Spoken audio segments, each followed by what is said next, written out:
tardes a todos. Es un placer compartir estos minutos con ustedes. Y bueno, lo que voy a pretender es en un corto tiempo dar un enfoque general de la problemática de, de la ELA para poner mayor énfasis y mayor duración en el tiempo de las preguntas, que es lo que en general le interesan a todos. La ELA es un desafío y el desafío comienza ya con el diagnóstico. Eh, ¿Y por qué es un desafío el diagnóstico? Primero porque es una enfermedad que es muy poco frecuente, es de muy baja frecuencia por año y cada 100.000 personas hay 2 casos. Entonces no se la piensa. Segundo, es muy heterogénea en sus inicios. Por lo tanto, también es difícil orientarse porque puede comenzar de distintas formas y puede comenzar con un problemita en un miembro superior, miembro inferior, respiratorio, para hablar, para tragar. Entonces uno va a distintos especialistas que no, no están acostumbrados a ver la enfermedad y por lo tanto eh, no se hace el diagnóstico. Eh, por otra parte, es muy oligosintomática, es decir, tiene pocos síntomas al inicio y hasta que no aparezca un síntoma o un signo que oriente al profesional, no pasa desapercibido. Y esa heterogeneidad clínica hace que precisamente, bueno, pase tiempo y el diagnóstico en promedio se hace entre los 9 y los 14 meses. No obstante, hemos tenido pacientes, inclusive hace poquitos días, tomar atención pacientes seguidos, con demora diagnóstica de 3 años, cosa que no es frecuente, pero bueno, tantos pacientes y puede ocurrir eso. Aclaro que fueron pacientes evaluados por personal idóneo, es decir, neurólogos y algunos especialistas en ELA también, porque la enfermedad es muy, como les decía, hetero. Eh, y cuando se hace el diagnóstico, que bueno, hay que estar seguro del mismo, bueno, uno tiene que llegar a él a través de una serie de pautas. Primero es cumplir con una serie de requisitos o criterios clínicos en los que se basa el diagnóstico. El diagnóstico no se basa en una prueba de laboratorio que nosotros la pedimos, nos da positivo y decimos que sí. No, son criterios clínicos. Y esos criterios clínicos es cumplir con una serie de requisitos al examen físico y en el estudio por electromiografía también. Y dentro de esos requisitos también es descartar otra patología, otras causas que puedan producir la enfermedad. En ese sentido, es que los pacientes son sometidos a diversos estudios, estudios por imágenes, resonancia del cerebro, resonancia de columna cervical, de columnas lumbosacra, ecografías, investigaciones de si hay alguna patología tumoral, múltiples estudios de laboratorios, estudios endocrinológicos, toxicológicos, medioambientales, exposiciones a campos electromagnéticos, es decir, toda una epidemiología que uno tiene que buscar, sobre todo como pensando en algún factor desencadenante. Y bueno, una vez que se hace todo eso, que uno descarta otras patologías, que el electromiograma es compatible con una enfermedad de motoneurona y del cuadro clínico en cuanto a su presentación, evolución es sugestivo y claramente orientador hacia esta patología, entonces ahí uno puede tener la certeza de precisamente un diagnóstico de ELA. A veces, a veces, cuando no cumplimos con todos los requisitos, decimos posiblemente pueda ser una ELA, es decir, porque no estamos seguros de su diagnóstico. Pero bueno, cuando se cumple todo y se tiene todo, como les decía, los criterios completos, hablamos precisamente de una esclerosis lateral amiotrófica. Naturalmente que inicialmente el shock es muy grande,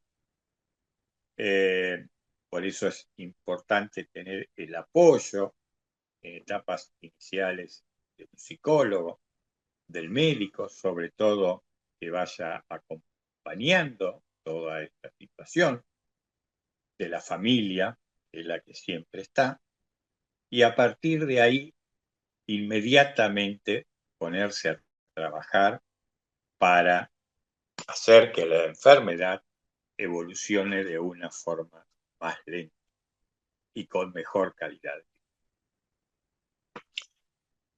La pregunta que uno se hace es ¿por qué me tocó a mí? ¿Por qué me vino esto?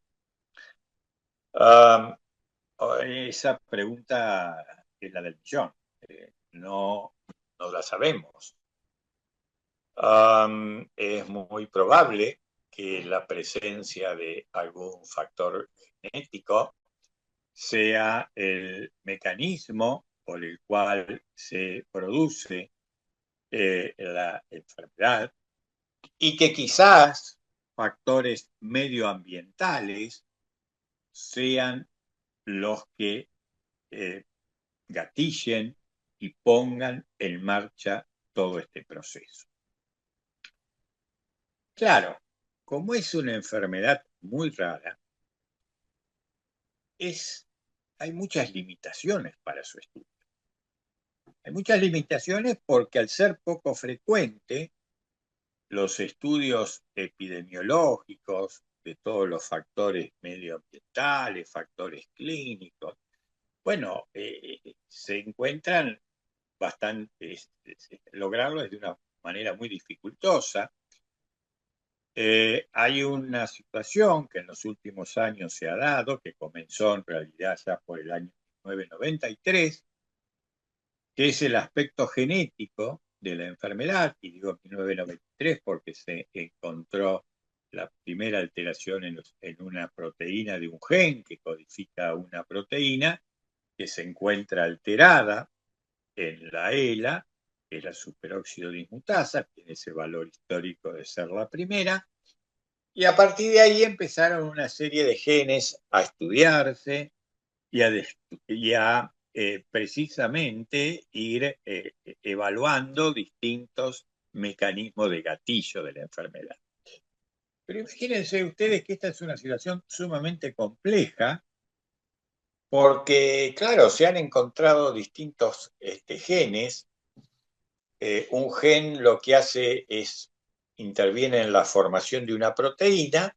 Si ese gen está enfermo, esa proteína nace enferma, porque le da la orden y no hace la proteína normal, sino la enferma, y esa proteína enferma desencadena la enfermedad. Entonces, claro, cada vez se han encontrado más genes, ya van como 50, más o menos. Entonces, uno dice, claro, esto complejiza más y sobre todo porque los estudios experimentales no permiten esta agudeza diagnóstica y de investigación dada la heterogeneidad clínica. En razón de eso es que, sin entrar en detalle, la parte genética en los últimos años ha generado un impacto muy importante y lo está generando. Esto ha llevado a que precisamente, luego cuando hablemos de tratamientos, esto pueda tener alguna implicancia en el tratamiento. Antes los estudios genéticos eran útiles para un consejo genético, sobre todo sobre la descendencia. Hoy día quizás pueda tener alguna importancia mayor. Y una vez que esos factores genéticos que están presentes, conocidos en alrededor del 10% de los pacientes con ETA, es de aclarar que algunos pacientes, porcentaje relativamente significativo, que tienen formas aisladas, pueden tener una manifestación genética que no se presentó antes porque a lo mejor era una forma precisamente recesiva, es decir, no dominante. Entonces, una vez que tenemos el diagnóstico, que en la mayoría de los casos sabemos que no hay en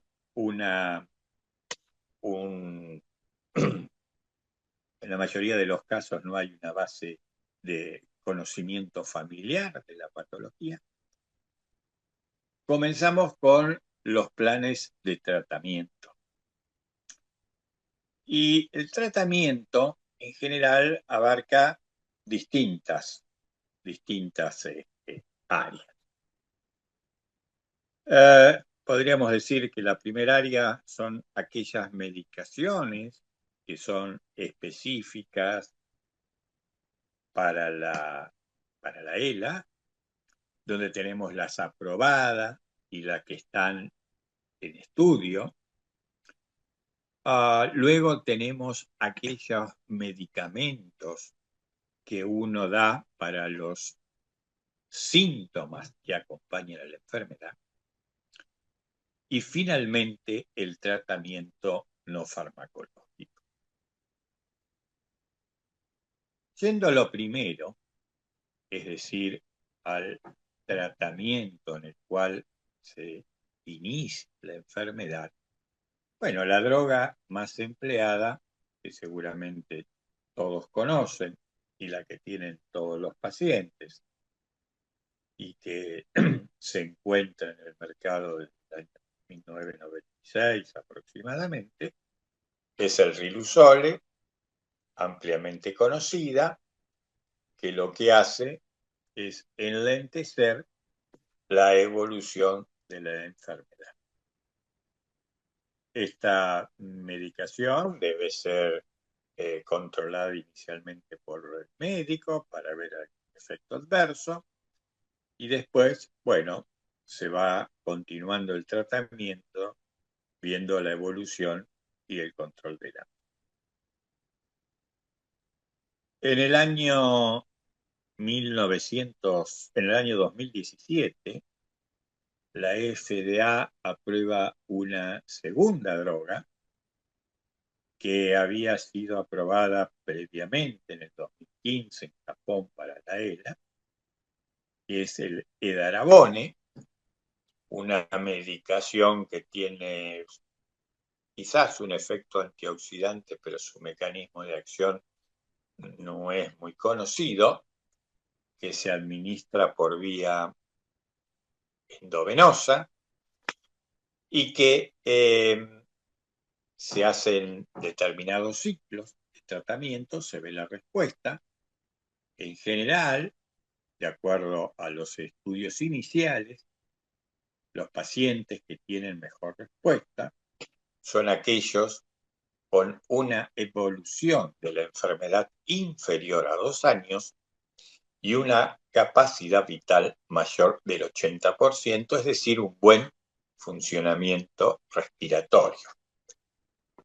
Esos son los pacientes donde la medicación ha demostrado un leve beneficio en algunos pacientes con respecto al lentificar la progresión. Existe también otro medicamento que es una asociación de dos drogas el dextrometorfano y la quinidina, que se utiliza para aquellos pacientes cuando tienen trastornos en la fonación y en la deglución, y esto se acompaña de risa, llanto inmotivado, y en ese caso esos pacientes tienen un beneficio no solo en disminuir este síntoma, sino también tienen un beneficio en alguna leve mejoría en la deglución o en la fonación. Estas son las drogas con las cuales contamos actualmente. Hay otras medicaciones que están en estudio, algunas que se han aprobado en Japón, como el caso de la metilcobalamina, pero que no ha sido aprobado ni en Europa, ni en Estados Unidos, ni aquí. Son estudios en muy pocos pacientes, estudios con un escaso tiempo de tratamiento. Por eso la metodología de la medicación no ha sido concluyente para su aprobación. Como les decía, las alteraciones genéticas que hubo, y la primera, recuerdan que era la primera enzima en el cual se encontró una alteración, era la superóxido dismutasa, que estaba, esa alteración correspondía a una alteración genética. Bueno, esto motivó a que haya un medicamento que uno lo da a través, y esto dicho así muy sencillamente, a través de una plataforma llega hasta el blanco de la neurona. Lo que hace este medicamento es hacer silenciar a esa neurona, a ese gen enfermo, de tal manera que ese gen enfermo no produzca esa proteína enferma. Esto parece ciencia ficción. Y esto uno lo ve porque cuando hace la determinación de la superóxido dismutasa, empezando el tratamiento, los valores disminuyen. Y hay un marcador que se utiliza para el daño neuronal, es decir, el daño de la motoneurona, y se ve que en la medida que ese daño, esa superóxido dismutasa disminuye, también lo hace ese marcador de daño neuronal. Si bien esto es muy promisorio en el estudio inicial que se hizo, solamente tienen que ser pacientes con esa mutación genética, o sea, son muy poquitos pacientes. Esos pacientes, les decía, habían tenido no una mejoría global en cuanto a la funcionalidad de la ELA, sino una mejoría en algunos ítems, como es, o enlentecimiento, como es función respiratoria y calidad en la vida diaria y en la actividad motora. Esto motivó un estudio a más largo plazo, que quizás con el tiempo hay que ver los resultados finales cuando esto se cierre, que es seguir a aquellos pacientes que no tienen la enfermedad y que tienen la alteración genética para SOD. Entonces, esto lo que se hace, hay un estudio que comenzó haciendo ese seguimiento y se vio que aquellos pacientes que precisamente tenían el marcador de daño neuronal, bueno, aunque no tuviesen clínica de ELA, porque el daño neuronal, el marcador, sería más sensible que la clínica, después vendría la clínica, se empieza a tratar con esta medicación. Bueno, todos esos estudios están en curso, hay que ver los resultados finales que tienen y cómo es la evolución de esos pacientes con esa alteración. El otro punto es lo relacionado a medicamentos que no tienen que ver en sí con el tratamiento de la enfermedad, pero sí con síntomas que hagan a la misma. En ese sentido, es muy importante tratar los calambres, que es un tema que generalmente está presente, que molesta mucho, que dificulta el sueño. No lo tienen todos los pacientes, pero cuando está es un síntoma sumamente molesto. El insomnio que pueden tener los pacientes, la depresión, la agitación. Pueden tener muchas veces dolores abdominales. Hay una serie de variantes o síntomas molestos, como es el caso del babeo, que, bueno, también requiere medicación. Es decir, son todos síntomas que en distintos grados uno los tiene que tratar porque eso hace a la calidad de vida. Esos son síntomas que sí o sí, en general, más o menos, forman parte de la enfermedad. Tengamos presente también que pueden haber luego otros cuadros clínicos que acompañen, como episodios respiratorios, infecciones urinarias, lesiones en piel que no son muy frecuentes, pero en fin, toda una serie de síntomas que requieren tratamiento para mejorar y darle más bienestar a los pacientes. Y finalmente, lo que tenemos que considerar son aquellos tratamientos no farmacológicos. Y por no ser no farmacológicos no quiere decir que no sean importantes. Más aún, son tanto o más importantes que los farmacológicos. Dentro de estos tratamientos debemos incluir a la kinesiología. La kinesiología debe ser realizada por un especialista, no en ELA, porque no es fácil conseguirlo, sino un kinesiólogo que tenga experiencia en pacientes neurológicos. La kinesiología respiratoria que se debe realizar y que es realmente muy, muy importante y trascendental en determinados momentos de la enfermedad. Por otra parte, la terapia ocupacional, que también es sumamente útil. El apoyo psicológico. El apoyo psicológico es importante en la fase inicial. En la fase inicial, cuando se da el diagnóstico, en los primeros periodos es muy útil.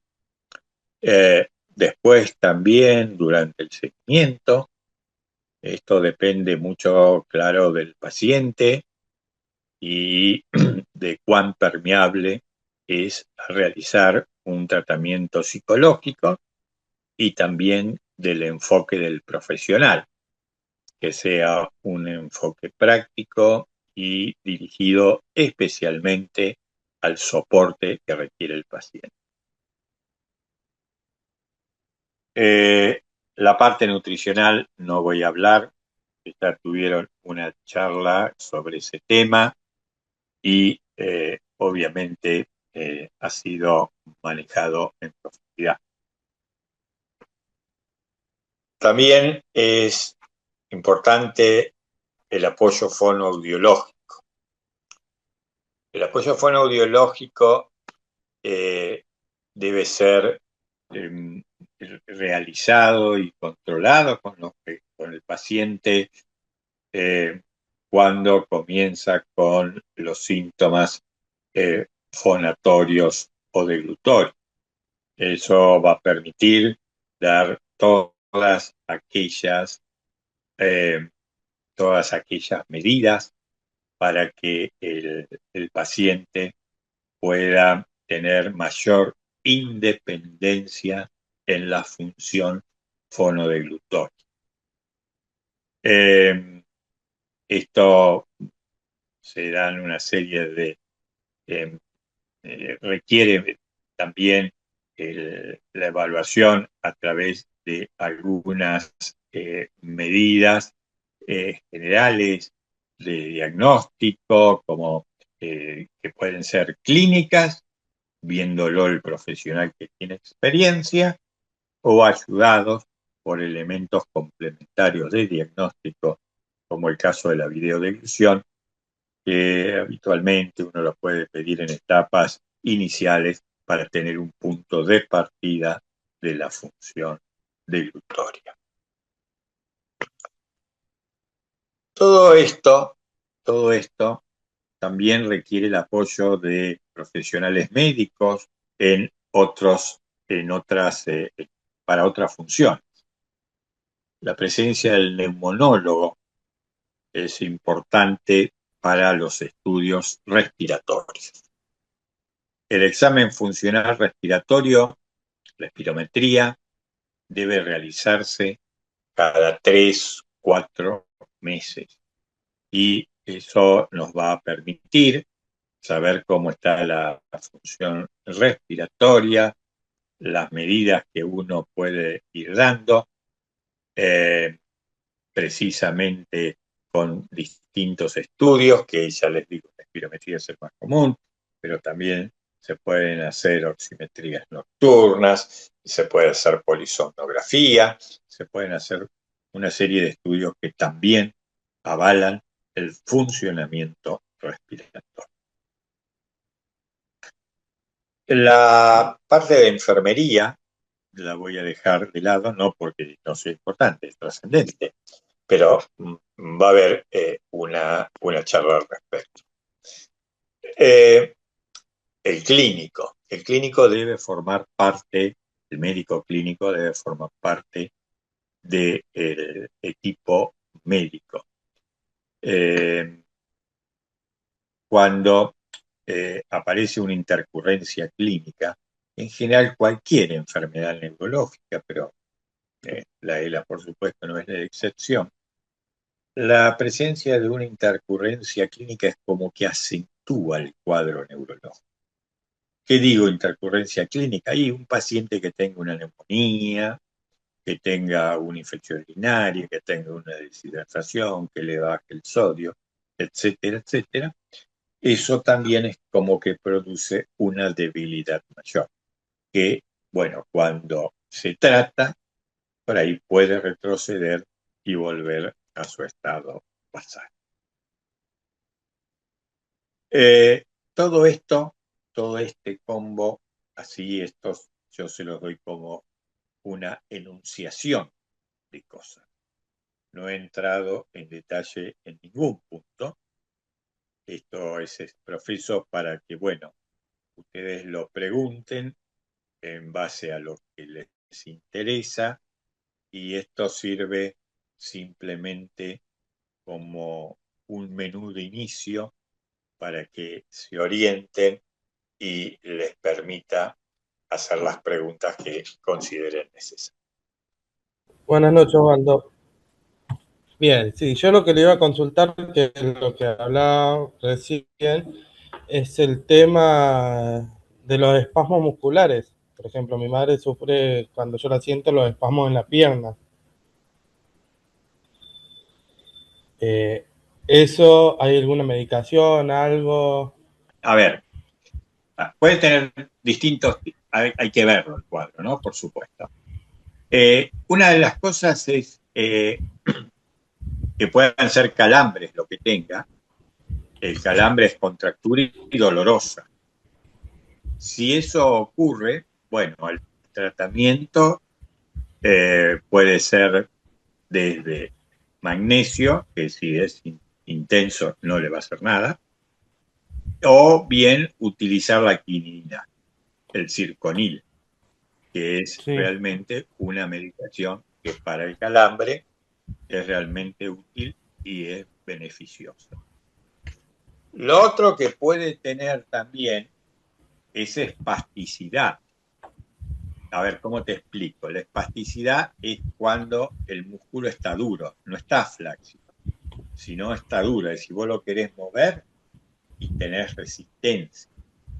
Bueno, no, Eso, yo eso le estiro las piernas antes de levantarla y, por ejemplo, cuando la siento empieza a saltar la pierna, entonces yo al apretarle, ¿qué hace? Se detiene. Entonces genera ese espasmo de salto al momento de cuando yo la siento. bueno, eso que hace se llama clonus.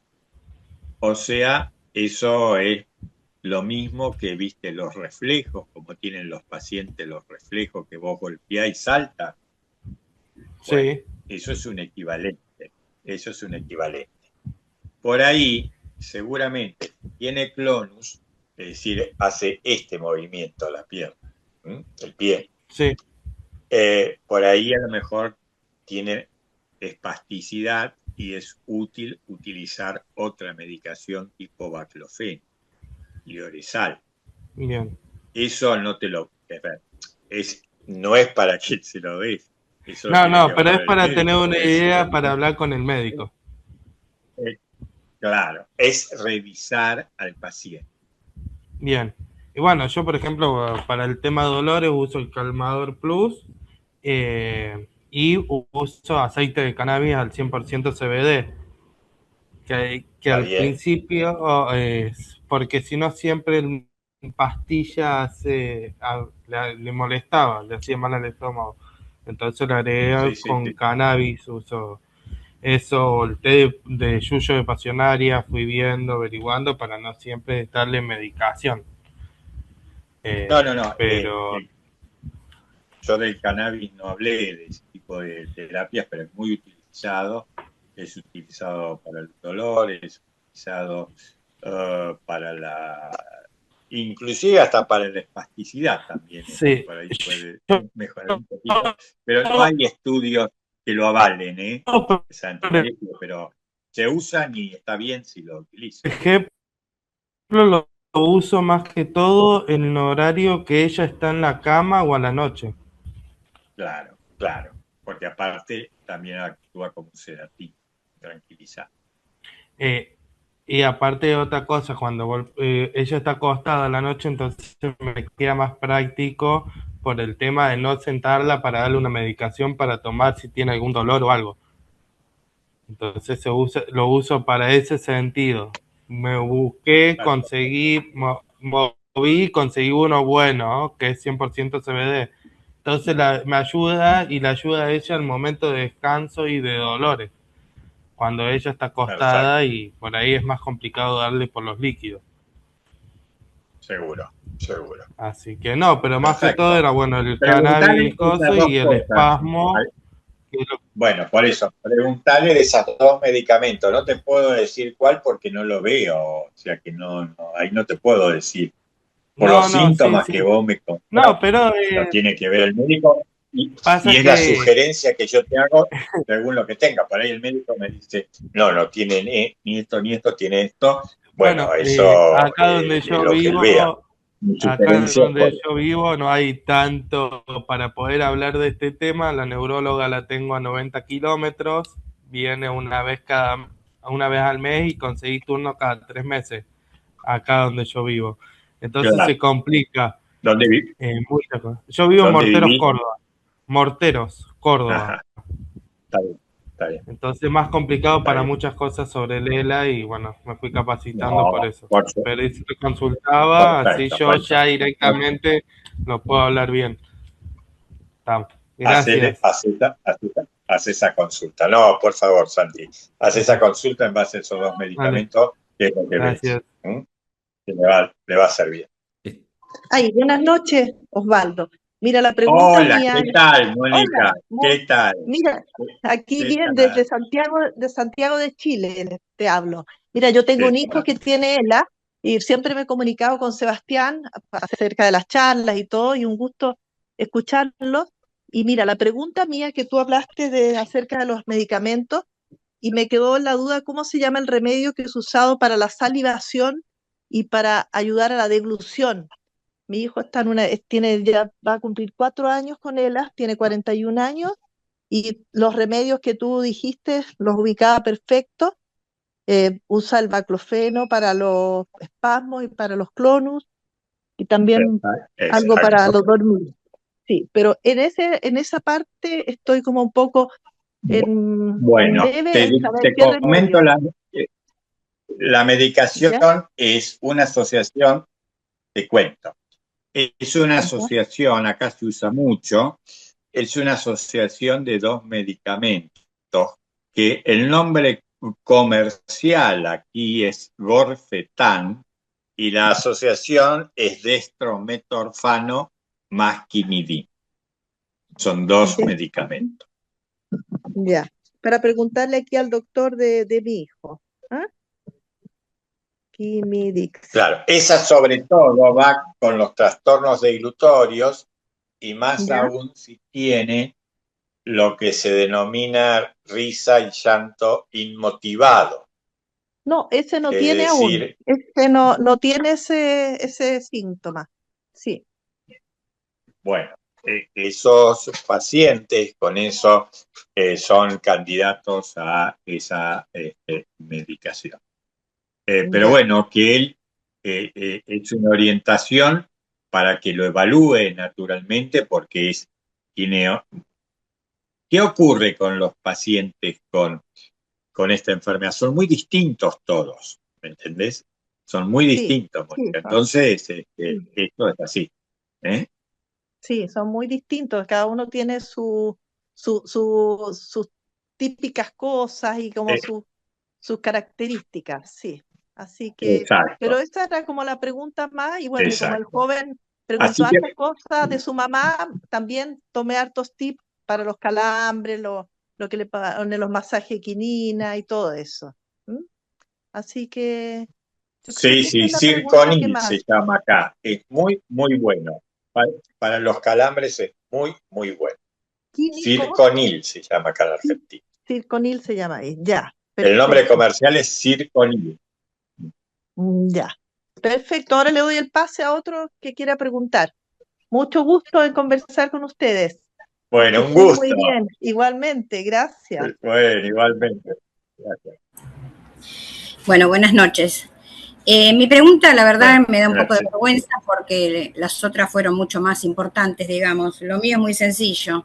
Mi marido tiene mucho problema dermatológico en la cara, en las orejas, y bueno, no me dieron nada para eso. Lo que pasa es que siempre le estamos limpiando con unos jabones que compró mi hija, pero no sé si es realmente es bueno eso o no, pero ahora justo el doctor dijo que había problemas también dermatológicos debido a la enfermedad. Entonces, quería saber eso. Bueno, en realidad todas las preguntas son importantes, ¿eh? No hay una más importante que otra. Para uno es lo más importante lo que tiene. Eh, en realidad no es frecuente, no es frecuente que la piel sea un órgano, digamos, de choque. A tal punto, y esta es una, si me permite, una disgregación, tampoco es tan frecuente que los pacientes tengan úlceras de decúbitos, de escaras con esta enfermedad. Hay quienes hablan de ciertas características del tejido subcutáneo y de la piel en esta enfermedad que pareciese que tuviese un efecto protectivo. O sea que lo de la piel definitivamente no pasa por una alteración de la enfermedad. Es decir, no es un síntoma o algo, como hay otros, que sí, que forman parte de lo que es este cuadro. Uno no tendría que tener ninguna vinculación y esto lo que haría es que quizás el dermatólogo interprete esa lesión por otro mecanismo. No sé si esa lesión, porque tampoco lo he tenido como referencia, puede estar relacionado a alguno de los fármacos que esté recibiendo. Con respecto a la enfermedad, yo lo descartaría. Con respecto a los fármacos, es lo que nosotros llamamos farmacodermia. Es cuando un remedio hace mal a la piel. Tampoco lo tengo de referencia como algo habitual, pero no lo he visto como algo que es un medicamento, no sé si me entiende, que traiga lesiones. Sí. Pero los dos mecanismos que pueden ocurrir, que expliquen desde mi punto de vista, obviamente que puede tener lesiones dermatológicas de otro origen, como cualquier persona. Sí. Desde el punto de vista de la enfermedad en sí, lo descartaría, y lo único que si tiene alguna relación con alguno de los remedios que está tomando. Perfecto. Bueno, muchísimas gracias. Pero de la enfermedad, no. Bueno, un gusto, doctor. Muchísimas gracias. Muy claro todo lo que explicó. Muchísimas gracias. En ese caso, perdón, en ese caso, si uno piensa que eso puede tener alguna relación con un fármaco que se agregó o algo así, se hace el retiro de ese medicamento y se ve si mejor. Claro, perfecto. Bueno, muchísimas gracias. Buenas tardes. Yo acá en Puerto Madryn tengo a mi madre con ella en Capital Federal. Muchas gracias por estos cursos, estas charlas. Bueno, yo soy biólogo de profesión, entonces a mí me interesa mucho la primera parte que comentó el doctor, toda la parte genética y demás. Pero bueno, si es muy específico para esto, no sé, me cortan ustedes, pero en realidad me interesa mucho saber, por ejemplo, si esta proteína, la superóxido dismutasa, es algo que se genera solamente con esta enfermedad o también la usa el organismo para otras cosas. Por ejemplo, esa es una consulta. ¿Cuáles son los factores ambientales que ayudan a desencadenar, de lo que se sepa obviamente? ¿Cuándo es conveniente hacer un estudio genético en base a un familiar que tiene ELA? ¿Y cómo son esos estudios? Bueno, básicamente eso, no sé, porque por un lado entendí que hay un 10% de la enfermedad que puede ser por factores genéticos, no sé si era así, bueno, un poco más de detalle de esos aspectos en general. Bueno, voy a tratar de contestar la mayor cantidad de preguntas. Es muy interesante lo que decís y es apasionante de investigación. Mirá, vos viste que un gen lo que hace es codificar una proteína y esa proteína interviene en el mantenimiento de la función celular o del tejido. Superóxido dismutasa, hay varias formas de superóxido dismutasa. Hay 3 formas de superóxido dismutasa en el organismo. Y a su vez, alteraciones, se han visto distintas alteraciones de la misma superóxido dismutasa. Y esas variantes en la alteración de la superóxido dismutasa, del gen de la superóxido dismutasa, a su vez tiene traducción con cuadros clínicos más lentos o más rápidos de la enfermedad producida por SOP. Fíjate vos la complejidad que va teniendo. Okay. Hecho esto, después se describieron una serie de genes. No viene al caso, ya te digo, son en este momento de haber 50, no los conocemos, pero son 4 o 5 los importantes. Pero se han encontrado, para complejizar un poco más de esto, más de un gen a veces en un paciente, variedades oligómicas de 2 genes, de los cuales uno es el más importante y el otro que tiene menos. Y eso se ve del 1 al 4% de los pacientes. Esto hace de que precisamente toda esta variedad, no nos olvidemos que el 97% de los estudios genéticos y de los genes que tenemos hasta ahora se han hecho en caucásicos, o sea, en raza blanca. No tenemos, por ejemplo, en nuestro país tenemos parte de población indoamericana en esa población como no la tenemos en la raza negra. Entonces, todo esto está muy, muy en pañales. Por otra parte, vos tenés que hay veces que haces el estudio genético y de acuerdo a la técnica que se utiliza, el laboratorio, por ahí el resultado no es el apropiado. Entonces hay una alteración o un falso negativo porque falló la técnica que se utilizó en el estudio genético. O bien puede ocurrir de que haya formas que no sean dominantes, sino de penetrancia incompleta, y eso explica por qué hay una parte que se calcula de un 8, un 10% de pacientes que tienen formas genéticas sin tener antecedentes familiares. Todo esto, como ves, se va complicando un poco más la cosa. ¿A quién hacemos los estudios? Bueno, en la medida que avancen para las 2 o 3 formas en las cuales se está usando el tratamiento están en estudio. Uno sí está avanzado, que es el de SOC. El de los otros genes, bueno, también están haciéndose estudios, pero no tan avanzados. Quizás, si esto sigue en esta línea, uno podría llegar a identificar y hacer un tratamiento personalizado. Es decir, yo identifico un gen, en base a ese gen utilizo el fármaco que me lo silencia, de esa manera disminuyo la proteína anómala y de esa manera evito la progresión del daño.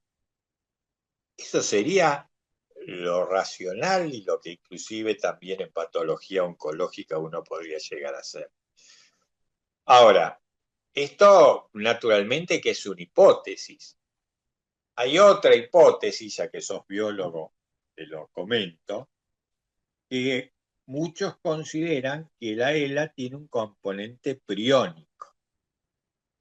Es decir, en algunas formas genéticas, como puede ser SOT también, podría ser un componente priónico, o sea, alteraciones en el plegamiento proteico. ¿Viste la enfermedad priónica del Charcot-Creutzfeldt?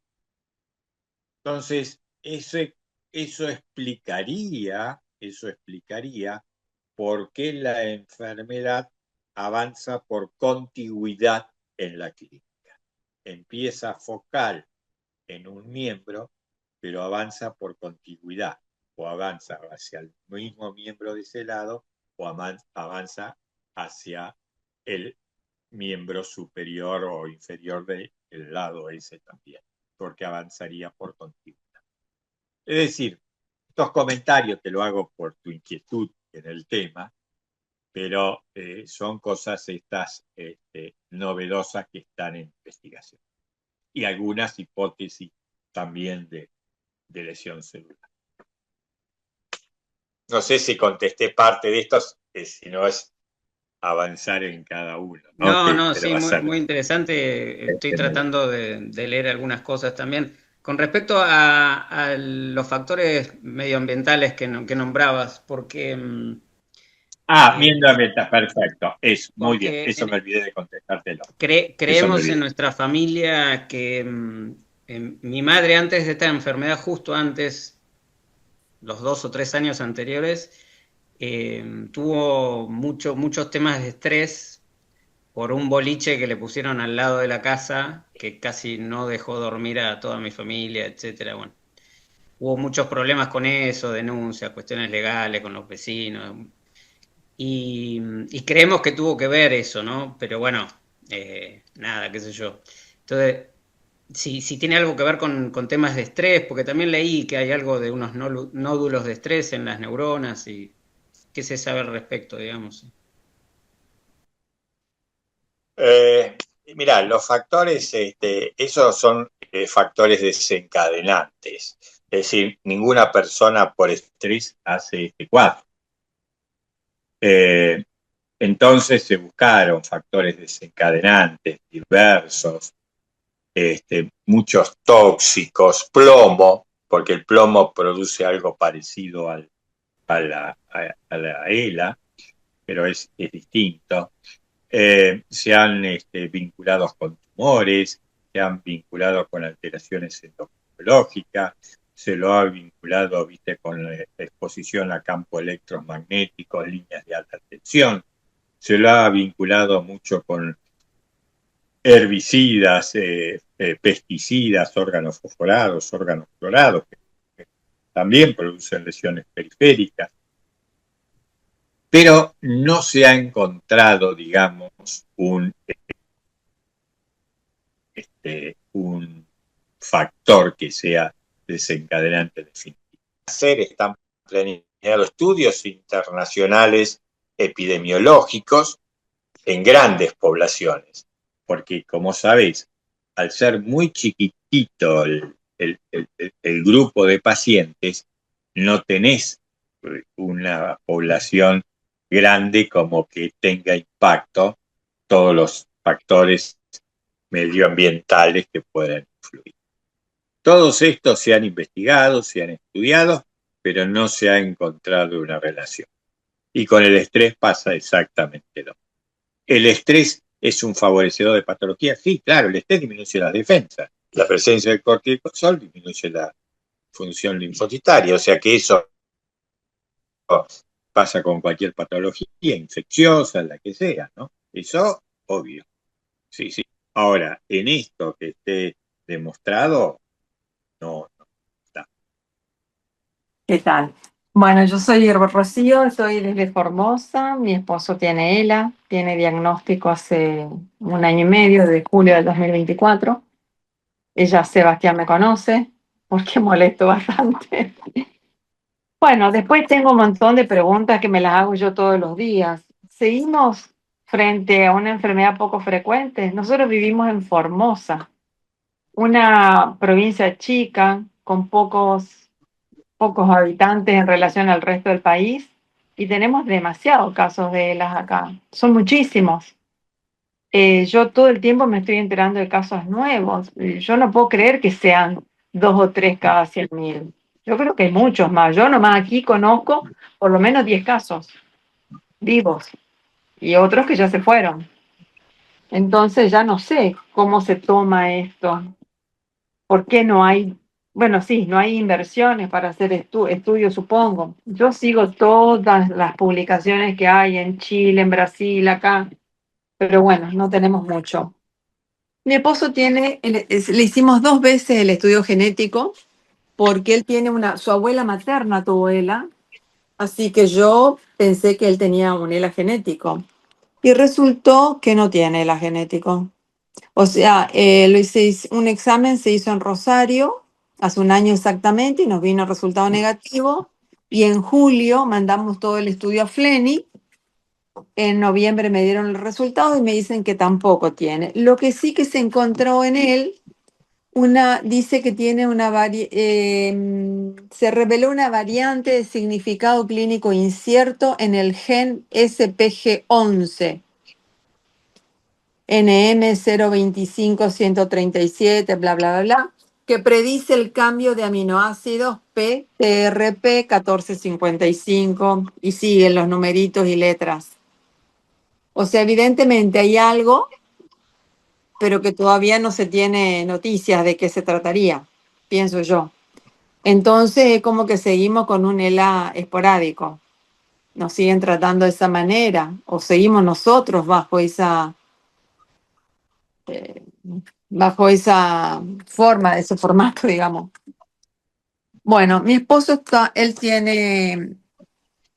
tomaba el Gorfetam, se lo suspendimos, porque bueno, él no tiene problemas de deglución ni de ¿Cuál era la otra? Deglución, y porque él tiene respirador. Fonación.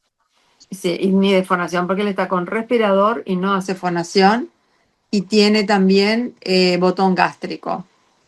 No tiene el trastorno del llanto y de la risa, gracias a Dios. Pero bueno, después él toma Riluzol y sigue con el edarabone, que realmente es bastante duro el tema de darle durante 10 días esa medicina, si ya no tendría sentido, por lo que escuché que dijo el doctor, por las condiciones actuales de él.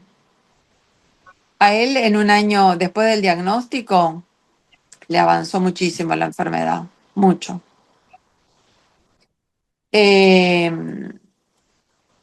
Bueno, él tiene insomnio, tiene agitación, tiene dolores abdominales, mucha distensión abdominal, que es lo que no estamos pudiendo resolver, y eso provocó mucha descenso de peso, que a partir de ahí yo creo que también esto se aceleró bastante. Él hoy está bastante complicado porque ya no hay una pierna que no la mueve. Bueno, disminuyeron sus funciones y está prácticamente en cama. Se mueve un poquito, o sea, lo movemos. Y alguito él, pero nada, sí mueve todavía son los brazos, gracias a Dios, puede escribir para comunicarse. Pero bueno, yo quería consultar, como los medicamentos que tenemos son esos, no hay otra cosa. ¿Qué piensa el doctor con respecto? Bueno, ya tengo una idea a partir de lo que dijo recién, a partir de los hongos adaptógenos, la melena de león, Cordyceps, psilocibina. ¿Eso podría ayudar a algo?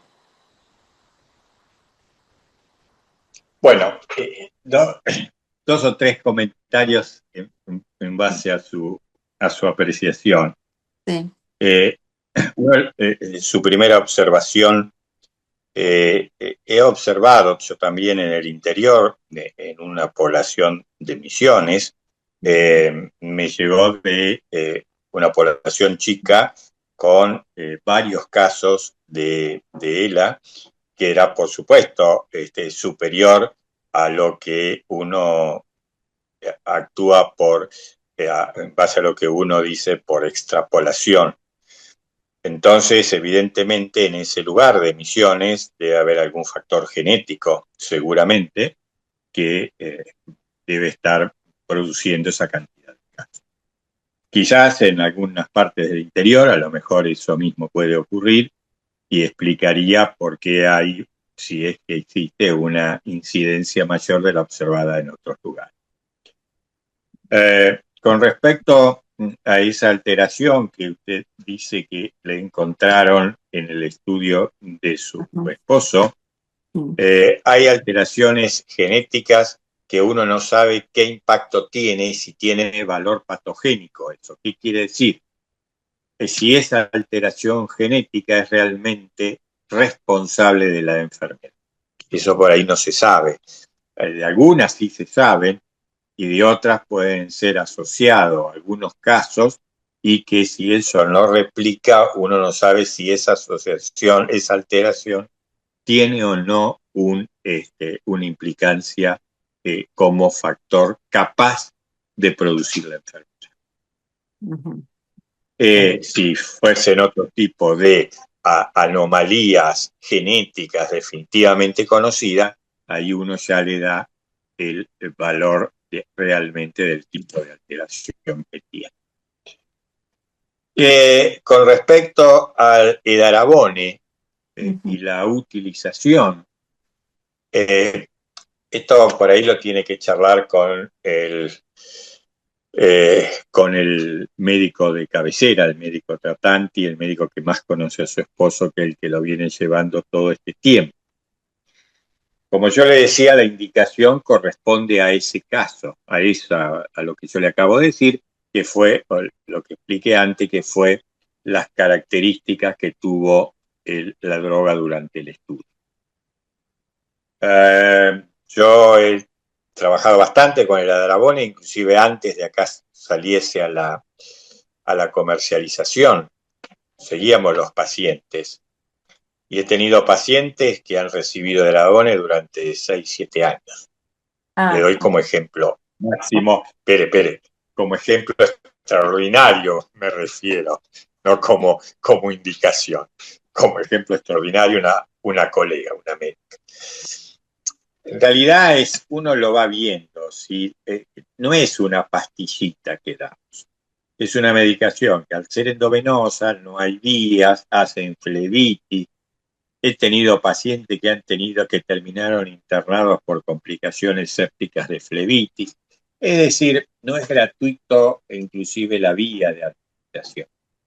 Por lo tanto, yo ahí me reuniría con ustedes, con la familia, con el profesional, que él lo ve, que él vea cómo es la evolución de la enfermedad en cuanto al promedio en general y en el caso particular de su esposo, y de ese análisis diría si es conveniente o no seguir con la patología, con el tratamiento.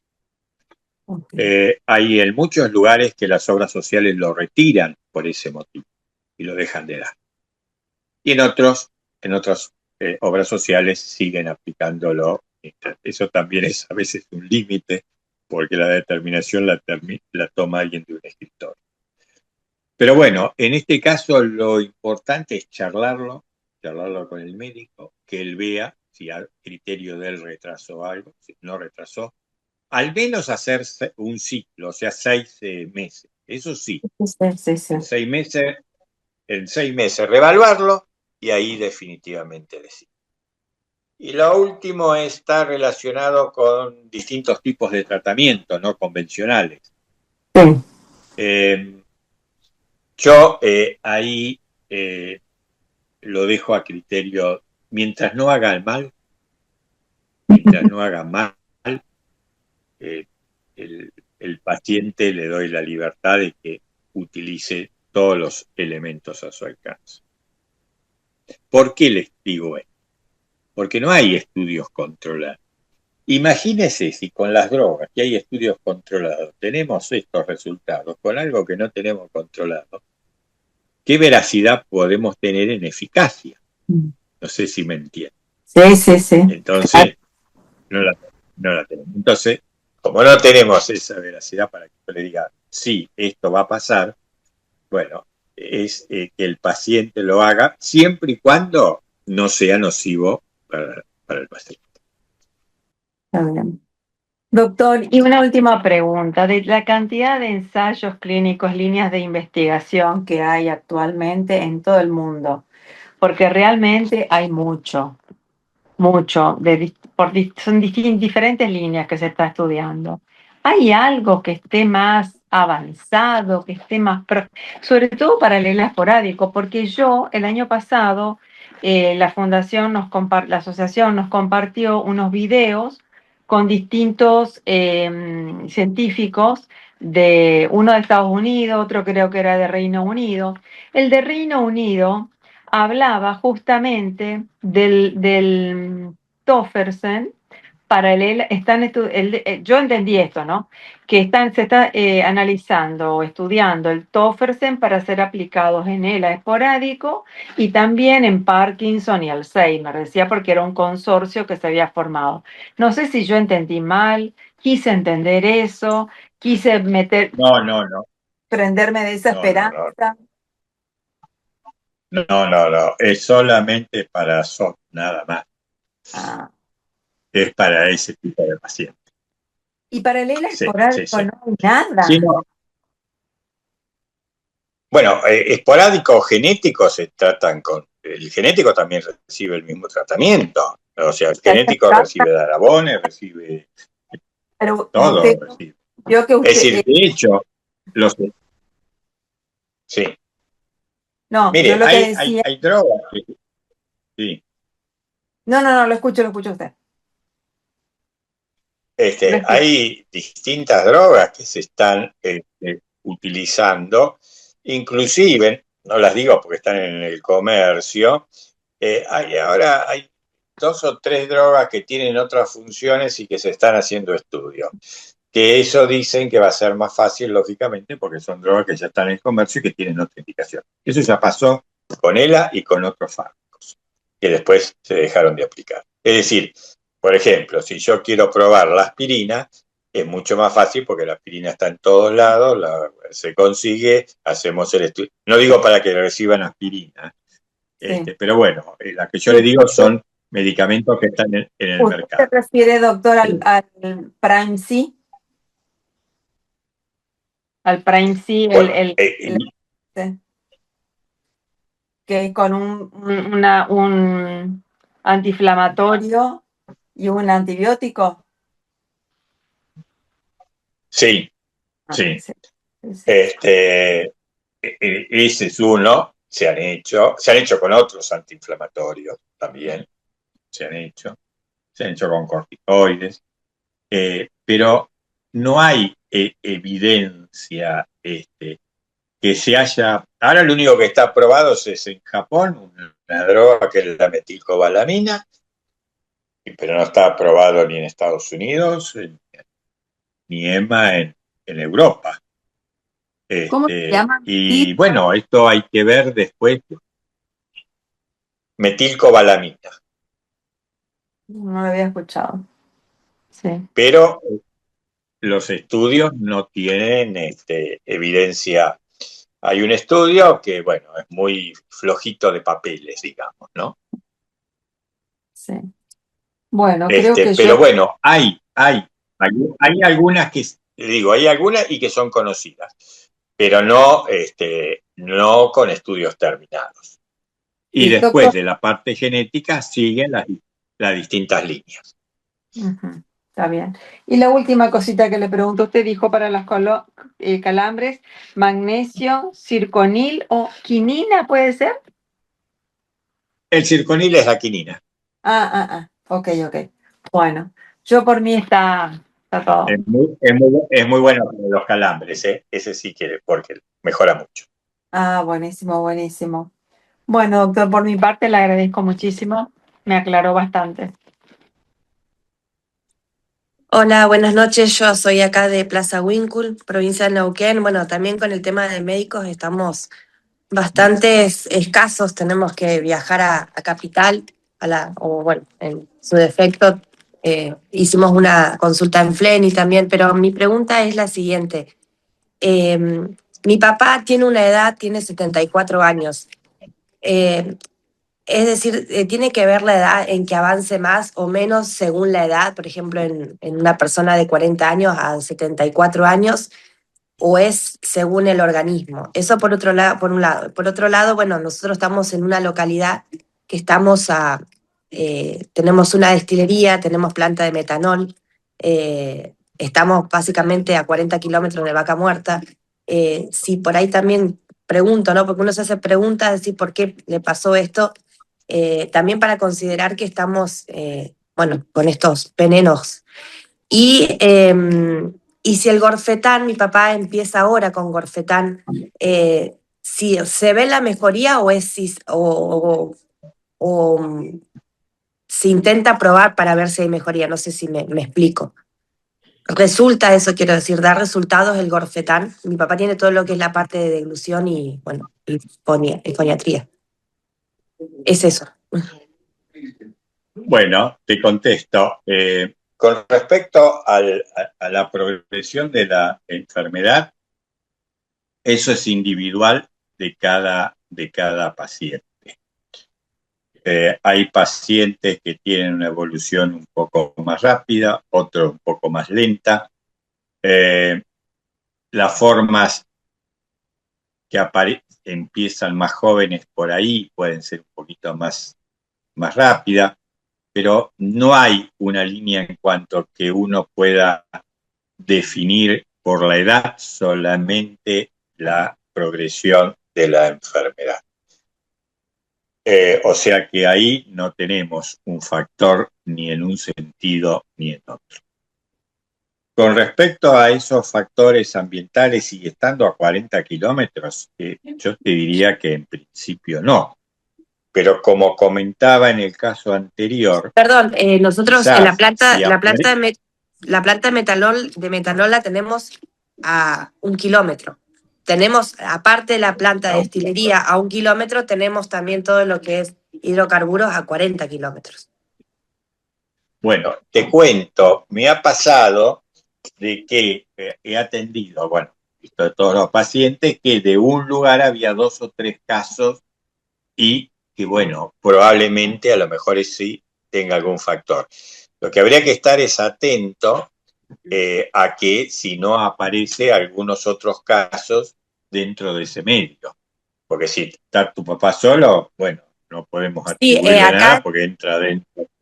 Sí, hay 2 casos más, solo son 3 casos. Es relativamente una ciudad, digamos, somos 70.000 habitantes entre Cutralcó y Plaza Huíncul y hay 3 casos más o menos. Eso es lo que no he podido recolectar datos, 3 casos. Claro, por eso uno tendría que estar atento en el lugar, si trabajan, en la exposición que tengan, porque a lo mejor hay alguien que trabaje como administrativo en una fábrica que tenga tóxico o alcohol o lo que sea, y otro trabaja en la planta en sí, no es lo mismo, ¿no? No es la misma exposición. Claro. Entonces, bueno, eso, para contestarte esta pregunta, eso va a surgir del resto de las personas que hay ahí, la exposición que tengan, y a partir de ahí establecer o no una alerta. Y la pregunta del Gorfetán, el Gorfetán como preventivo no se da. No es que lo damos para evitar de que tenga trastornos o de glutorio. Pero así hay mejoría. Se da. Sí, los pacientes refieren sentirse mejor. Sí. De hecho, es una medicación que uno realmente la utiliza porque es muy útil. Y la última pregunta. Es una medicación. Eso consultalo con el neurólogo para que él evalúe todo para ver si cumple los criterios para utilizar. Claro, bueno, el neurólogo en verdad nosotros el Gorfetán nos dio el doctor Kohler de Fleni, pero el neurólogo que está en Neuquén Capital, que es un neurólogo, nos dijo en un principio que no, que había que hacer una evaluación, un electrocardiograma, porque podía llegar a afectar al corazón. Yo se lo había preguntado. Eso es correcto, porque tiene quinidina. La quinidina produce bradicardia, y sobre todo si llega a estar tomando beta bloqueantes o tiene alguna alteración cardiológica. De hecho, esa evaluación uno se la hace a todos los pacientes que le va a dar Gorfetán. Y también que no tome antidepresivos tricíclicos. Sí, está tomando yo en este momento no tengo la carpeta, la tiene mi hermana, le dieron un antidepresivo porque justamente se le juntaba baba en entonces se lo dieron no como antidepresivo, sino como para regular todo lo que es la saliva. Precisamente, si le dieron esa medicación de los antidepresivos que se dan para disminuir la salivación, es la imipramina, uno de esos medicamentos, y la amitriptilina seguramente le deben haber dado. Tal cual. Y si le dan la amitriptilina, no se lleva bien con el Gorfetán. Bien, entonces, ¿y en ese caso qué se hace? ¿Que deje el antidepresivo? Y bueno, evaluar todo, evaluar si es el paciente, ya te digo, con un síndrome pseudovulvar, con trastornos fonatorios y de glutorio, estos son los que mejor andan. ¿Por qué? Te explico, a ver. El trastorno fonatorio lo puede tener por un compromiso y de glutorio. Si predomina de la primera neurona o de las dos, realmente forma parte de un síndrome donde está la risa y el llanto inmotivado. Y esos pacientes son los que mejor responden. Bien. Si tenés compromiso de la segunda neurona solamente, sin crisis y llanto inmotivado, por ahí no responden tanto. Ahora, si yo lo voy a dar, tengo que tener la precaución de primero que cardiológicamente esté bien, que no tenga trastorno de conducción, que no tenga drogas que bloqueen el cronotropismo, que no tenga tenga medicamentos antidepresivos, IMAO, toda esa medicación que está totalmente ¿Y con la contraindicada. hipertensión? ¿Porque él es hipertenso? No, ahí si el tratamiento está bien regulado, ahí no habría problema. Entonces, él se tiene que hacer, sí tendría que hacerse un electro y dejar el antidepresivo. Eso, usted tiene que hacer un electro, que Bien. el neurólogo evalúe si es un candidato para él por todo lo que te digo de los que responden, y en base a eso, después ahí se decide que suspender el medicamento que le puede hacer mal, cardiológicamente está bien, y probar con él. Bien. Que hay que tomar todas esas precauciones. Bien. Entonces, a ver, para que me quede ¿Te quedó claro o te quedó más oscuro todo? Por eso me quedó. Yo lo que tengo que hacerse, tiene que hacerse el electro. Pero él me dice que el antidepresivo no le está haciendo absolutamente nada, que él sigue notando que la saliva se le acumula. ¿Que lo deje en ese caso? Así puede empezar con el Gorfetán, porque él lo que quiere es... Y claro. Bien. Y claro, que lo dije. Que tome, por ejemplo, ¿tomó buscapina? Sí, tomó, de hecho, tomó también unas gotitas que le dieron para que se tenía que poner debajo de la lengua, pero no le resultó tampoco. Y una vez que deja el antidepresivo, ¿cuánto tiempo tiene que esperar para tomar el Gorfetán? 15 días. 15 días. 15 días. Y no hay problema que lo deje, por ejemplo, mañana, a partir de mañana, que lo deje, como es la dosis mínima. No hay problema, dice usted, que lo deje. Y la dosis mínima puede ir partiéndola por la mitad para dejarlo, siempre conviene hacerlo lentamente, pero sí, mínimo son de 15 a 20 días sin la. Bien, y la última pregunta. ¿Sí o sí en algún momento mi papá va a empezar con problemas en las extremidades? ¿Llega a eso? Él tiene todo lo que es la parte, él puede caminar bien, su problema es la deglución y todo lo que es el habla. Ahora, mi pregunta es, ¿sí o sí va a avanzar hacia las extremidades? Sí. Hay que ver, por ejemplo, si el electromiograma demuestra que tiene algún compromiso en brazos o en piernas. Sí, no le salió. Compromiso no tenía. Bueno, a ver, eso quiere decir, como decía al comienzo, es tan heterogéneo todo esto. Claro. Que, fíjate, vos tienes una forma que es rara, habitualmente ya en ese estadio tienen algo en el brazo, en una pierna. Entonces, es muy difícil pronosticar la evolución en tiempos de estos pacientes. Muy difícil. Y lo que uno está viendo hoy día que son, eso sí, evoluciones que parecen más lentas que antes. Quizás esté cambiando un poco el aspecto de la enfermedad. Es un síndrome, no es totalmente distinto. Claro. Bueno, muchísimas gracias. Buenas noches, doctor. Yo soy Buenas noches. del Bordo, Salta. Yo tengo a mi madre diagnosticada de ELA. Mi madre es una señora ya grande de 80 años.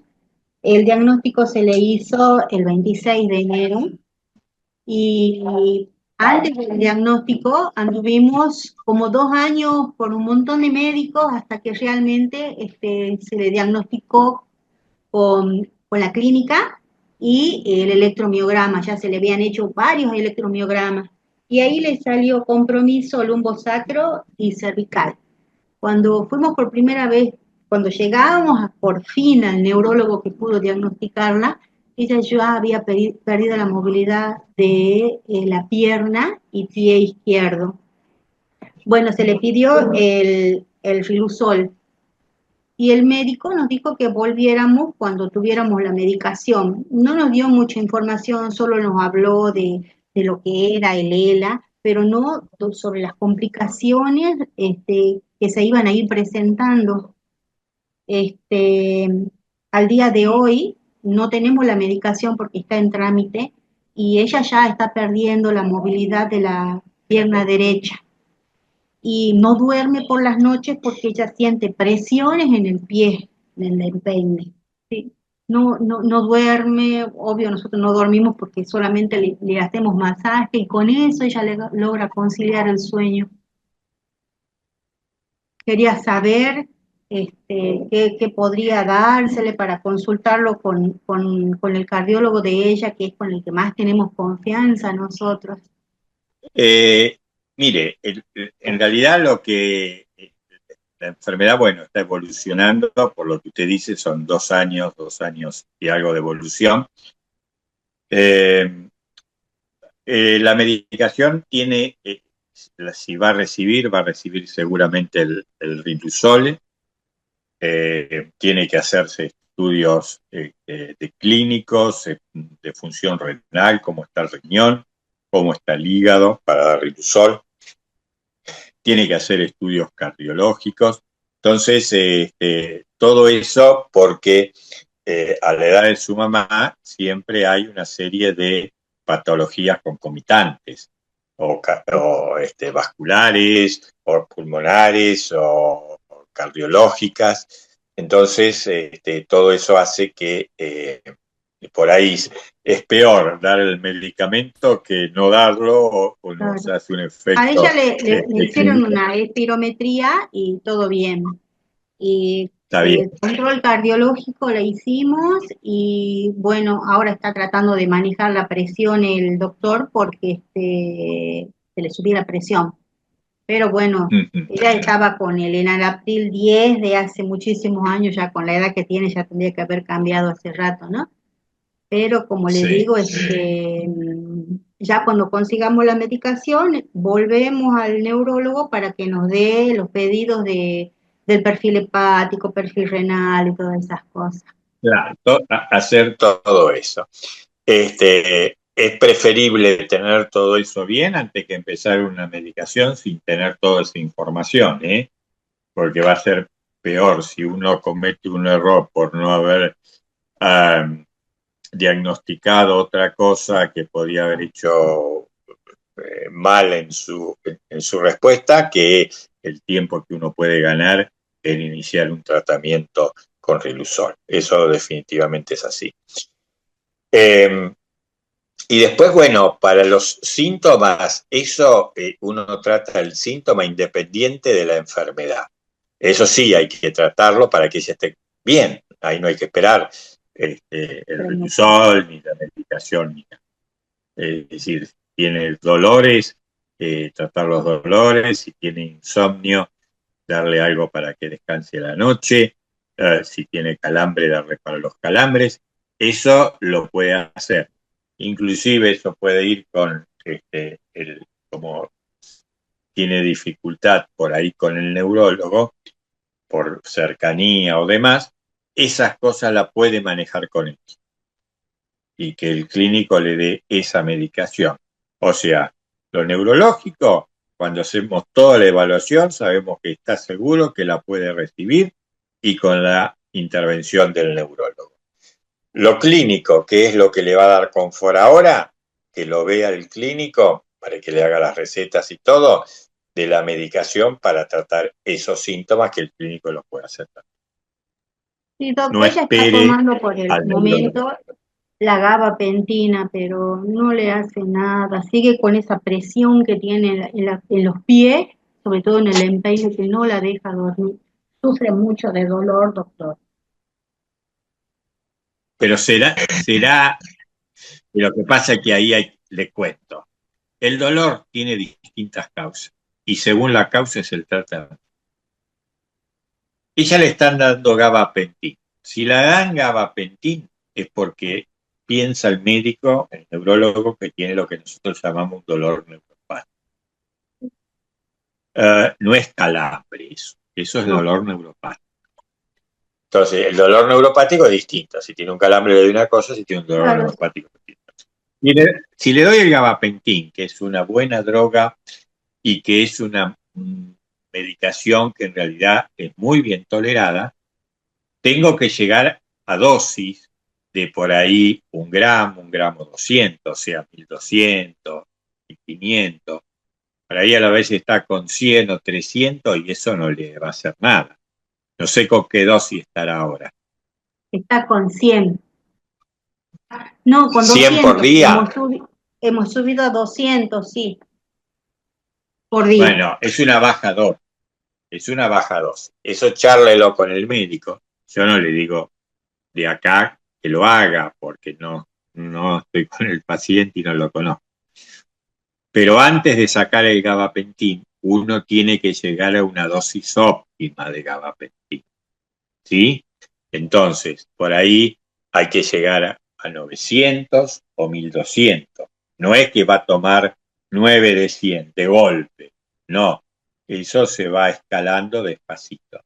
Entonces, si ella no tiene respuesta, esas dosis se van modificando cada 3 a 5 días.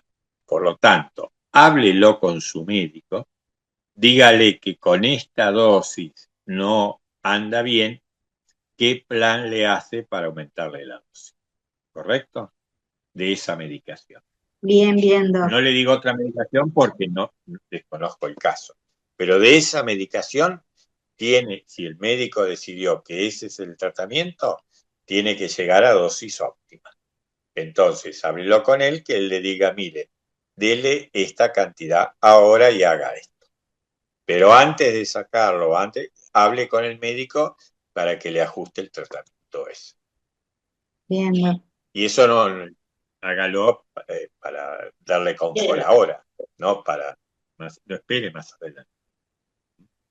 Bueno, ¿De acuerdo? bueno, muchas gracias. Gracias. Sí, hola, buenas tardes a todos. Sí, porque más o menos Rocío le preguntó al doctor algo que iba a preguntar. Lo que sí me quedé dando vueltas, doctor, el tema del punto del insomnio. Mi marido Ernesto refiere ese tema de insomnio. Cuando fuimos a la consulta en el FLENI, como que asocian ese insomnio a que tenga que usar el BiPAP, que lo va a ayudar. Y quería ver si había algo de una otra forma que no sea el BiPAP para que él pueda descansar mejor, ¿no? Él ya toma sertralina para poder, como antidepresiva, pero no sé si se puede complementar con algo adicional para que pueda descansar. Sí, realmente, bueno, el tema del insomnio no, en general es al revés. Si el insomnio es por el cuadro respiratorio, los pacientes eh, con el BiPAP duermen bien, aunque parezca mentira, es decir, porque se adaptan y logran dormir. Si con el BiPAP no duermen, bueno, por ahí habría que ver y revisarlo bien y ver todo eso a ver qué ocurre. Después, según la magnitud del insomnio, bueno, el tratamiento va desde tratamiento libre, como puede ser melatol o desde valeriana, tilo, etcétera, que en algunos pacientes se suele hacer bien. Caso contrario, bueno, puede pasar algún tratamiento con una medicación hipnótica, no benzodiazepinas para no producirle debilidad muscular, tipo Solpidem. Y bueno, eso por ahí con eso es suficiente, y si no, bueno, después puede escalar a otra medicación de acuerdo a la respuesta que vaya teniendo. Yo en principio estabilizaría eso, le daría los sedantes naturales, le daría le estoy diciendo esto porque es muy difícil dar un sedante sin ver un paciente, ¿me entiendes? Entonces, lo que haría sería eso. Si no va con eso, bueno, hablaría con el médico y ahí pasaría, si él no duerme, los naturales no van, el BiPAP está bien, bueno, ahí hablaría con el médico y pasaría a un hipnótico no benzodiazepínico tipo Solpidem. Pero eso lo tiene que recetar el médico y tiene que evaluar la parte respiratoria y todo del paciente. Pero eso sería un plan posible. Perfecto, gracias, doctor. Hola, buenas noches. Bueno, nosotros tenemos a Buenas mamá, noches. Graciela con ella. Hace 2 años ya la fuimos a visitar a usted con la doctora también. Y tengo algunas consultas que me quedaron ahí dando vuelta. ¿Cuál es la diferencia entre la medicación Arabone y el Riluzol? Porque mamá actualmente, o sea, ya desde que está diagnosticada, toma el Riluzol como medicación de la enfermedad. ¿Cuál es la diferencia entre uno y el otro? Y si es recomendable que le hagamos esta consulta a su médico de neurólogo. Eh, son dos drogas que, si bien no se conocen íntimamente los mecanismos de acción, tendrían acciones distintas, pero muy parecidas. Una es una droga antiglutamatérgica, el riluzole, y una acción por un mecanismo antioxidante, el edarabone. Aunque quizás el edarabone pueda tener otros. Es decir, se potencian, pero las dos actuando sobre mecanismos finales de los mecanismos finales que producen la lesión celular. Puede uno utilizar las dos. De hecho, los trabajos de edarabone se hicieron en pacientes con riluzol, porque no se le saca el tratamiento a un paciente para probar otra. La pregunta es ¿hasta cuándo seguimos? Si esa es la pregunta. Bueno, eso, como le contesté anteriormente, el edarabone como mínimo uno lo hace durante 6 meses. Ahí en 6 meses se evalúa la respuesta que tiene el paciente, va viendo cómo es la evolución del paciente versus un grupo que sería la evolución más o menos natural de la enfermedad, en base a escalas, y ahí uno diría, bueno, sí, el edarabone puede agregar algo, o evidentemente parece que no está agregando. Ok. Muchas veces uno define el retiro o porque no le encuentras venas o porque se hace dificultoso el traslado, pero y después de haber hecho un periodo sustancial de tratamiento, inclusive más de un ciclo, evalúa si ahí realmente fue útil y es necesario seguir o lo suspender. Perfecto. Y la última, rapidísimo. Todo el mundo te dice, está la vacuna de la gripe, andársela a tu mamá. ¿Es necesario darle a un paciente con ELA en este momento, sacarla de la casa para que le vayan a dar la vacuna? ¿Esto es necesario? A ver, a los pacientes, a los pacientes conviene vacunarlos, porque la vacuna de la gripe, bueno, es muy común que pueda tener un cuadro respiratorio, y un cuadro respiratorio en estos pacientes siempre es una complicación. Ahora, sacarlo, qué sé yo, ¿dónde viven ustedes? No, nosotros estamos en Devoto. Ahora está más o menos lindo el tiempo, no sé dónde están viviendo. No, estamos en Devoto. Acá en Capital. Bueno. Está en Capital. Sí, no sé, bueno. Sí, yo la vacunarían. Sí. Ok, listo. Bueno, muchas gracias. En realidad, más que nada, me fueron respondiendo porque estamos con el tema del insomnio. Mi hija tiene 32 años, le diagnosticaron a los 29. Y ahora estamos con el tema del insomnio, que por lo visto es más normal de lo que parece. Probamos todo, amitriptilina, gabapentina, melatonina, y ahora estamos con algo que no es médico, pero que sí usualmente se usa para algunas patologías, que es con el aceite de cannabis. Hasta ahora es lo que más resultados nos dio. El tema del no descansar de noche, el paciente lo paga de día.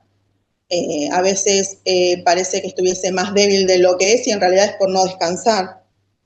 Igual así todo, mi hija cada 3-4 horas hay que rotarla. Ella pide que la cambien de posición porque ya no puede cambiar sola de posición. Lo que quería saber es si es así como lo estoy comentando, si es común en el cuadro, si hay alguna otra cosa que se pueda hacer. Una cosa que, bueno, por ahí no lo hablamos. Una de las cosas importantes con el insomnio, lo primero son las medidas no farmacológicas, lo que se llama higiene del sueño. Es decir, esto es difícil de mantenerlo, pero aplica mucho a todos los pacientes que están internados o que están en cama. El paciente que está en cama, en general, duerme en cualquier momento del día. Es muy difícil por ahí mantenerlo despierto durante todo el día. Entonces, siendo así, por ahí el paciente duerme entre las 5 y 7 de la tarde o 5 entre las 17 y las 20. ¿Y qué pasa? A las 22, 23 horas no se duerme. Entonces, como uno dice, ahí no necesita un hipnótico, sino un anestésico para dormir. Entonces, lo que hay que tratar de hacer es que durante el día el paciente no duerma o tenga una hora de siesta, que esa hora de siesta sea entre las 2, 3 de la tarde, no más de eso. A partir de ahí tenerlo tratar de tenerlo despierto. Bueno, está de más que a la noche no le van a dar ni alcohol, ni bebidas cola, ni café, ni nada de eso, Perdón, ni le va a dar. Me malinterpreté, mi hija no está en cama, mi hija de día hace sus terapias, trabaja 2 veces a la semana, ella es maestra, probamos todo. No bueno, perfecto. Bueno. No ver televisión. Bueno. Por eso no, comer liviano, eso probamos todo. A la noche. Bueno, está bien. Esas son las primeras medidas que hay que tomar, lo que se llama la higiene del sueño. No llevar la televisión a la habitación, que sea una habitación, ni calurosa, ni ruidosa, todas las medidas generales que ya lo habrán comentado y lo habrán analizado, el horario de los medicamentos también, aquellos que puedan tener algún efecto de estimulación. Bueno, y si no, por ahí tendría que evaluar utilizar algún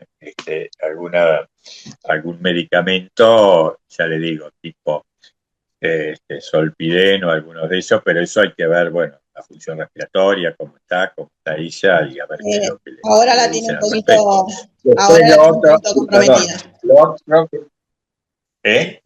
Ahora en la última espirometría salió un poco comprometida, que mañana tenemos consulta con una de sus neurólogas porque tiene 2. Una dice que para ella todavía no hace falta, estamos esperando que nos diga la otra. Le hago otra consulta, doctor. No. Sí. Usted dice el tema ambiental, el tema de metales y qué sé yo. Yo le hago una pregunta a través de mi ignorancia y quiero que sepan que soy pro vacuna. ¿Tiene algo que ver la vacuna del COVID por la cantidad de pacientes de ELAs que hay últimamente? Y eso no está demostrado. Tampoco descartado. No, pero demostrado no está. Claro, sí. Yo le digo... La vacuna ha traído una serie de problemas, sobre todo cardiológicos, muchos. Sí. Pero también algunos neurológicos. Pero eso es muy difícil, ¿no? Sí, es muy difícil de comprobar. Ponerlo como... Y siempre, yo entiendo que uno siempre busca a quién echarle la culpa. Yo como vacuna, lo que le decía que sí, lo vacuna con la gripe común, ¿no? Sí, gripe y neumonía todos los años. Todos los años, a pesar de su corta edad, todos los años se vacuna por gripe y neumonía. Perfecto. Lo de neumonía tiene que averiguarlo porque creo que la neumonía es cada 5 años. O sea, una al año otra y después los 5. Salió lo que pasa es que la 23 ya no viene más, está viniendo la 20 ahora. Claro, le dieron la de que dura un año, ahora le darían una que dura para toda la vida, pero en ese momento era la única que había y lo que era lo único que había lo agarramos. Exacto, porque era la 3 y la 23. Después desapareció la 23, le damos la 13, después vino la 20, le damos la 20, que es la cantidad de cepas que tiene. Claro, sí. Ahora hay una que es para toda la vida. Bueno, por eso, depende del año y lo que tenga. Pero muchas gracias. Está bien que lo haga. No, por favor. Bueno, buenas noches, soy Laura, la señora de Néstor, y él quiere que les transmita 2 consultas al doctor.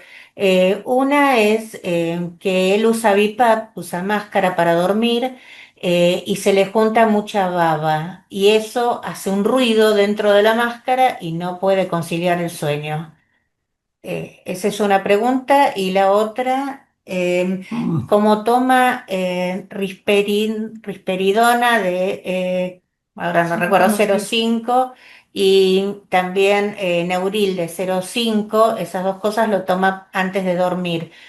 ¿Cuánto tiempo antes de dormir tendría que tomarlo? ¿Es una hora antes, 2 horas antes? Esas dos consultas quiere hacerle Néstor. Sí, con respecto al, más o menos ya lo que fuimos charlando, los distintos tratamientos para disminuir la secreción de saliva, ¿no? Por ahí la amitriptilina, que tiene una doble acción, a- es para el sueño y para disminuir la secreción de saliva. El tema que, bueno, hay que evaluar en Néstor si la puede recibir, si no tiene problemas cardiológicos, glaucoma, problemas prostáticos, etcétera, etcétera. Pero bueno, eso es una medicación que le serviría para varios de los problemas que tiene. ¿Me repite, doctor, Con el nombre, respecto por al favor? clonazepam, Si me puede repetir el nombre. amitriptilina. ¿Qué Perdón, edad tiene Néstor? 63. Hace ¿Qué 15 edad años que tiene Néstor? 63, 63. Sí, está bien. Sí. Amitriptilina, pero no sé si la va a recibir. Amitriptilina. Perfecto. A él le suspendieron el Gorfetal porque le daba bradicardia, Ujú. pero está bien de Bueno, la por parte eso. cardiológica, está controlado y no toma nada para eso. Lo único fue esa medicación que no le hizo bien.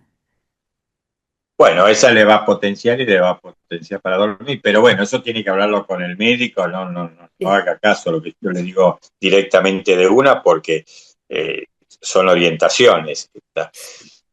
Y la medicación por ahí lo que conviene es el Risperdal y yo lo tomaría, uno lo da un ratito antes, porque el Risperdal no tiene una acción tan hipnótica, sino en baja dosis es más que nada para disminuir agitación, intranquilidad. Y bueno, eso lo podría tomar tipo 7 de la tarde, 8, y más o menos 1 hora, 40 minutos antes de dormirse que tome el clonazepam. Bien, perfecto. ¿Algo más querés? ¿El qué? No. Él hace más o menos 15 años que tuvo los primeros síntomas, pero hace 11 años que le diagnosticaron y lo que le pasó andaba bastante bien hasta hace 2 años y pico que le agarró neumonía fuerte, que estuvo internado bastantes par de meses y a partir de ahí empezó a usar el BiPAP y a decaer. Esa es la situación de él. Sí, sí, sí. Está Bueno, bien, sí, sí. Bueno, muchas gracias, doctor. Gracias, No, Sebastián. saludos, por favor, saludos. Una preguntita cortita. ¿Qué tal, Silvani? Bien, un gusto. Doctor, No. a mi esposo le dieron amitriptilina de 25 y ahora está tomando quetiapina de 25 también. Eso son casi, bueno, yo sé que uno que es para la saliva también, pero ¿está bien? ¿Es correcto? Porque tienen los dos como para el descanso o está mal. A ver, la amitriptilina puede ser para la saliva, antidepresiva, para dormir. La quetiapina es un neuroléptico, es una medicación que va más que nada, salvo que tenga un grado de excitación o de delirio o alguna otra cosa por la cual le dan la quetiapina. En general es para algún síntoma de conducta se da la quetiapina, para algo conductual. No, no, no, no, no no para sería. la saliva. Claro, no es una medicación que tiene otra indicación. Seguramente están tratando algún otro síntoma que es básicamente conductual con quetiapina. Que No, puede era por. tener, no sé, pero No, no, está era por. recibiendo él. En realidad porque, bueno, porque se levanta varias veces a la noche. También tiene problemas de próstata, ¿no? Entonces, para descansar. Pero bueno, ahora yo escuchando todos los comentarios de todos los participantes, me sonaba un poquito. Esto hace 2 meses que le Y dieron. bueno, Yo si recién tiene problemas de... ¿eh? Sí. Tengo turno con el psiquiatra nosotros nos atendemos en Ramos Mejía, somos de Necochea. Recién el 13 de abril. Y ahí es donde me gustaría contarle todo esto, ¿no? Pero bueno, si no lo suspendería, porque por ahí estamos dándole algo mal. Porque no No lo suspenda. dimos. Me dijo que tenía la quetiapina y Él está la otra tomando medicación triptanol. era el triptanol. Bueno, el triptanol con la parte urológica, a ver cómo está. Porque por ahí la puede empeorar un poquito. ¿La parte urológica? La ¿El de la triptanol? próstata. Ah, porque él toma tansulosina y uno más que no me acuerdo ahora. Bueno, Capaz. eso consúltelo con el médico, dígale que está tomando el triptanol, que tiene el problema de la próstata, que se está levantando mucho de noche, a ver qué cambio puede hacer. Bueno, pero no lo suspendo a la quetiapina todavía. No, nunca suspendo una medicación, porque yo no lo estoy viendo el paciente. No, claro. Oriéntelo al médico que por el problema prostático le está tomando el triptanol. Bueno, doctor. Bueno, gracias. Un gusto. Muchas gracias. Bueno, No, por favor, buenas noches. gracias, Silvana.